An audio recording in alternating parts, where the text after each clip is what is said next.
जिस लड़की को तुम इतना चाहते हो वो तुम्हें अटेंशन नहीं दे रही है, वो तुम्हारे प्यार की रिस्पेक्ट नहीं कर रही है, and you know why she is playing a game with you. कैसे? वो ज़्यादा एफर्ट्स नहीं शो कर रही है, वो ज़्यादा तुम में इन्वेस्ट नहीं कर रही है, वो ज़्यादा तुमसे हंस के बात नहीं कर रही है, and you are doing all things, and यही तुम्हारी सबसे बड़ी गलती है। But women crave man who don't want them back.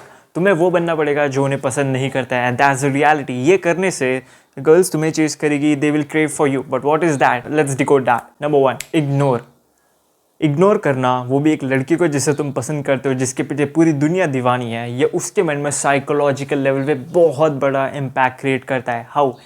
जब किसी इंसान को ऑलरेडी अटेंशन मिल रहा है एंड जब कोई उसे अटेंशन नहीं देता है, दिस क्रिएट्स अ सेपरेशन कि तुम उसे अटेंशन क्यों नहीं दे रहे हो, एंड दैट लीड्स कि वो तुम्हारे बारे में सोचेगी।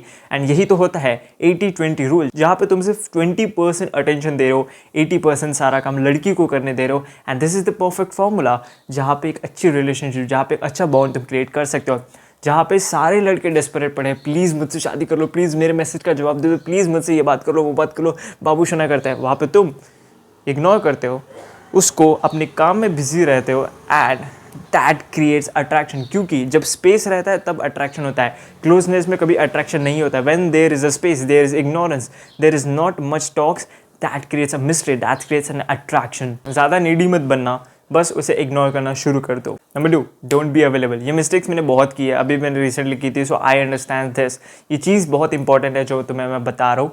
Don't be too much available. अगर लड़की का टेक्स्ट आता है, फटाक से रिप्लाई मत करो। अगर लड़की कॉल करती है तो फटाक से कॉल मत रिसीव करो। अगर लड़की तुम्हारे साथ बात करना चाहिए हर टाइम और तुम हर टाइम दिन में 10 बार अवेलेबल रहते हो, that will decrease your value. And जब तुम्हारी वैल्यू डिक्रीज होती है, she will perceive as a nerd, she will perceive as a less value man. But तुम्हें हाई वैल्यू मैन बनना। हाई वैल्यू मैन अपने काम में फोकस रहता है, he is into something जो उसे ड्राइव करता है। उसके लिए लड़की कभी भी पर्पस नहीं होती है। सो अगर तुम लड़की के पीछे दीवाने हो, I understand you guys, I understand your feelings. तुम्हें वो लड़की की बहुत ज़रूरत है, तुम्हें उसकी बहुत फीलिंग्स आती है, but you should be becoming high value man. अगर तुम हाई वैल्यू मैन नहीं बनते हो तो उसका अट्रैक्शन कम हो जाएगा। जब अट्रैक्शन कम हो जाएगा तो तुम कितना भी ट्राई करो, तुम्हारे पास कितना भी पैसा हो, you can't get a back man. So तुम्हें अवेलेबल नहीं रहना पड़ेगा। तुम ट्राई करो, अगर उसका मैसेज भी आता है थोड़ी देर बाद उससे रिप्लाई करो, 10-15 मिनट, आधे घंटे बाद, because that will show you you are not instant guy जो हमेशा अवेलेबल रहता है हर चीज़ के लिए, जो तुम्हारी वैल्यू बढ़ाएगा। एंड जब तुम्हारी वैल्यू बढ़ेगी तो she will like you more, she will be attracted to you more. Third tip पे जाने से पहले, अगर आप लोग इंटरेस्टेड हो on attractive women and how to seduce them and how to have a happy marriage life, so अगर आप इन टॉपिक्स में इंटरेस्टेड हो तो नीचे मैंने डिस्क्रिप्शन में अपने न्यू कोर्स के लिंक दी है, जिसको मैंने 50% ऑफ पे अभी रखा है 10 फरवरी तक। सो अगर आप लोग इंटरेस्टेड हो तो उस लिंक को जरूर चेकआउट करना। Tip number 3, become focused. एक फोकस्ड इंसान, एक डिसिप्लिन, एक पर्पसफुल इंसान का अट्रैक्शन हमेशा ज़्यादा रहेगा, उसकी वैल्यू हमेशा गर्ल ज़्यादा करेगी। क्योंकि जब मैंने नोटिस किया, जब मैं वेला रहता था, जब मैं बहुत ज़्यादा अटेंशन देता था तो मेरी वैल्यू भी नहीं रहती थी। जो लड़की मुझे पहले बहुत पसंद करती थी, जो लड़की मेरे पीछे दीवानों जैसी पागल थी, she didn't even care to meet me. She was like, मैं दूसरों भैया से मिल रही हूँ, मैं इससे मिल ली हूँ, बट मुझे तुमसे नहीं मिलना, तुम अवेलेबल हो तब भी। Because what I did, I become disfocus, I was focus in my life. मैं जिम में भी उतना फोकस नहीं था, मैं अपने लाइफ के करियर में भी उतना फोकस नहीं था। बिकॉज यही तो तुम बहुत बड़ी गलती करते हो, लड़की को पटाने से पहले तुम लोग बहुत फोकस रहते हो, अपने काम में दिखाते हो कि यार देख मैं यहाँ जा रहा हूँ, मैं अपने फ्रेंड्स के साथ घूम रहा हूँ, मैंने ये अकम्प्लिश किया। बट जैसे ही तुम्हें लड़की मिल जाती है, तुम थोड़ा सा उसमें तुम्हारे अंदर फीलिंग्स आ जाती है, you lost your passion, you lost your motivation, and that leads to your failure. लड़की का अट्रैक्शन वहीं पे खत्म होता है, जो तो मैंने पहले ही बताया। Attraction grows in space. जब तुम उसे स्पेस देते हो, जब तुम अपने काम में फोकस रहते हो, जब तुम अपनी हॉबी में फोकस रहते हो, जब तुम कोई भी अपना काम करते हो, that create space, that leads to attraction. She misses you and she wants to talk with you.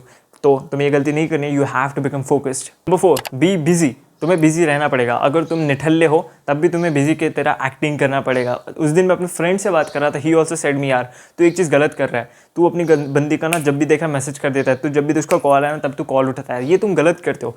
You have to text them back late, you have to be don't available. अगर तुम अवेलेबल नहीं रहना चाहते हो, तुम सच में काम में रहो, एक्टिंग करने की भी जरूरत नहीं। बट अगर तुम्हारे पास सच में कोई काम नहीं है तो you can act a little bit, but try करना कि तुम्हारे पास सच में कुछ काम हो, तुम अपने लाइफ में कोई हॉबीज़ को अडेप्ट कर लो, अपने लाइफ को बेटर करने के लिए जो भी तुम कर सकते हो वो सब करो, उसमें बिजी रहो। Don't just act available. ज़्यादा अवेलेबल रहोगे तो आपकी वैल्यू कम हो जाएंगी, तुम्हारी वैल्यू कम होने के बाद यू विल लूज एवरीथिंग।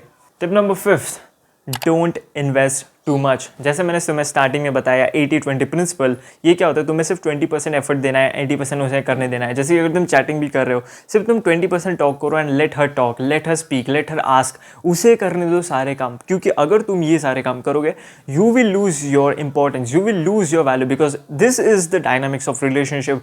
ये रिलेशनशिप के कुछ डायनामिक्स होते हैं जहाँ पे आपको स्केर्स रहना पड़ता है, जहाँ पे आपको मिस्टीरियस रहना पड़ता है। If you don't be like that, she will disrespect you at a moment. जितना भी उसने तुमसे प्यार किया, या अगर वो तुमसे प्यार करती होंगी, अट्रैक्शन होगा, सारा चला जाएगा। अगर तुम स्कैर्स नहीं रहते हो, अगर तुम ज़्यादा इंपॉर्टेंट पर्सन नहीं बन के रहते हो, सो उसके ऊपर ज़्यादा इन्वेस्ट मत करो स्टार्टिंग के फेज़ में। Let her invest in you, let her start the conversation and her उसको ज़्यादा बात करने का मौका दो। क्योंकि जितना ज़्यादा वो इन्वेस्ट करेगी, उतना ज़्यादा वो तुमसे अटैच होगी। एंड जितना ज़्यादा तुम इन्वेस्टमेंट करोगे, तुम ही सब कुछ चीज़ें करो, तुम अटैच होगे, वो अटैच नहीं होगी। And at the end she will leave you and you will be despair. तुम सोचते पड़ जाओगे यार क्या हो गया।